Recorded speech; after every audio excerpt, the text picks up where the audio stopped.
Hello viewers, welcome to my channel. তো bank নিফটির chart analysis করা যাক। আজকে ব্যাঙ্ক নিফটি ওপেন হয়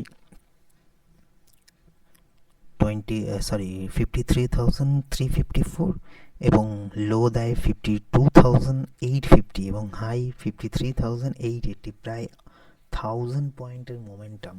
যদি খেয়াল করেন, ওপেনিংটা খেয়াল করুন। ওপেন 10:30,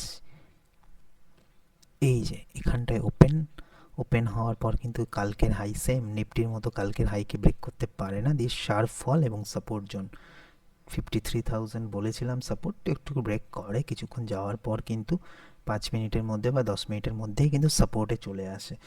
তো আগেই বলেছিলাম যে এখন বায়ারদের গ্রিপেই থাকবে, পড়লেও বারবার সাপোর্টগুলোকে নেওয়ার চেষ্টা করবে, কারণ যখনই পড়বে, যতক্ষণ পর্যন্ত না নিচের একদম লোকে ব্রেক করছে, যতক্ষণ পর্যন্ত না 53,000 ব্রেক করছে, ততক্ষণ পর্যন্ত না 52,750 বা 52,500 যাওয়ার চান্সেস থাকছে না। এখন 53,000টা একটা স্ট্রং সাপোর্ট জোন, ব্রেক করলেই হলো না, স্টে করতে হবে অ্যাটলিস্ট 45 মিনিট বা 1 আওয়ার স্টে করে যদি সেই লোকে ব্রেক করে তাহলেই নিচে যাবে, কারণ এখন বায়াররা কিন্তু পড়লেই বাইং হওয়ার একটা চান্সেস থাকবে। তো দেখুন এখানে সাপোর্টটা নেওয়ার পর একটা দারুণ বুলিশ এনগালফিং ক্যান্ডেল, তারপরে একটা হ্যামার ক্যান্ডেল 15 মিনিটে বানায়, তারপরে কিন্তু বিগ, দেখুন একদম এই যে রেঞ্জটাকে ব্রেক করে 53,070 থেকে টানা কিন্তু 400 পয়েন্ট, 53,485 থেকে 90 অবধি নিয়ে যায়। তারপরে কিছুক্ষণ টাইম কাটানোর পর কিন্তু আমাদের যেই টার্গেট জোনটা ছিল, কালকের ভিডিওতেও দেখতে পারেন 53,800 পর্যন্ত বলেছিলাম,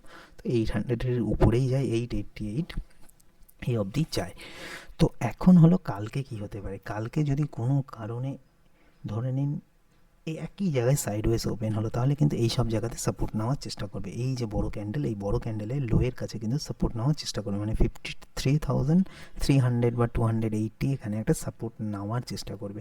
যদি কোনো কারণে সাপোর্ট না নিতে পারে, তাহলে এই সব জায়গায় সাপোর্ট নেবে, মানে 53,000-এর কাছে সাপোর্ট নেওয়ার চেষ্টা করবে। দিয়ে টাইম কাটানোর পর যেই দিকে ব্রেক করবে, উপরের দিকে উঠলে রেজিস্ট্যান্স তো এটাই থাকছে এখন অবধি, আজকের হাইয়ের কাছাকাছি রেজিস্ট্যান্স থাকবে।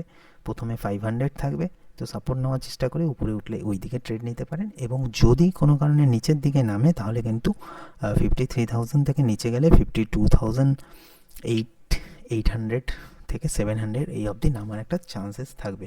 তো মনে রাখতে হবে উপরে কখন বিগ মোমেন্টাম আবার আসবে, যা 54,000-এর কাছাকাছি পার করতে পারে। কারণ লাগাতার কিন্তু কন্টিনিউ যদি বিচার করা যায়, কয়েকদিন ধরেই কন্টিনিউ কিন্তু উপরের দিকে উঠছে। তাই যদি ভালো করে খেয়াল করা যায়, অল টাইম হাই কিন্তু আছে 54,600 বা 500-এর কাছাকাছি। তো সেই মোমেন্টামটা কখন পাওয়া যাবে, যখনই 54,000-এর উপরে স্টে করবে, তাহলে কিন্তু নিউ হাইয়ের দিকে যাবে। তো স্টে করার আগে এটাকে ব্রেক করতে হবে। তো কোনোভাবে যদি গ্যাপ আপ খুলে এই একই রেঞ্জে আজকের মতো এই হাইতে খুললে, তাহলে কিন্তু আবার ফল করে কিন্তু এইসব রেঞ্জে সাপোর্ট নেওয়ার চেষ্টা করবে। কোনো কারণে গ্যাপ ডাউন খুললে সাপোর্ট নিয়ে উপরে ওঠার চেষ্টা করবে।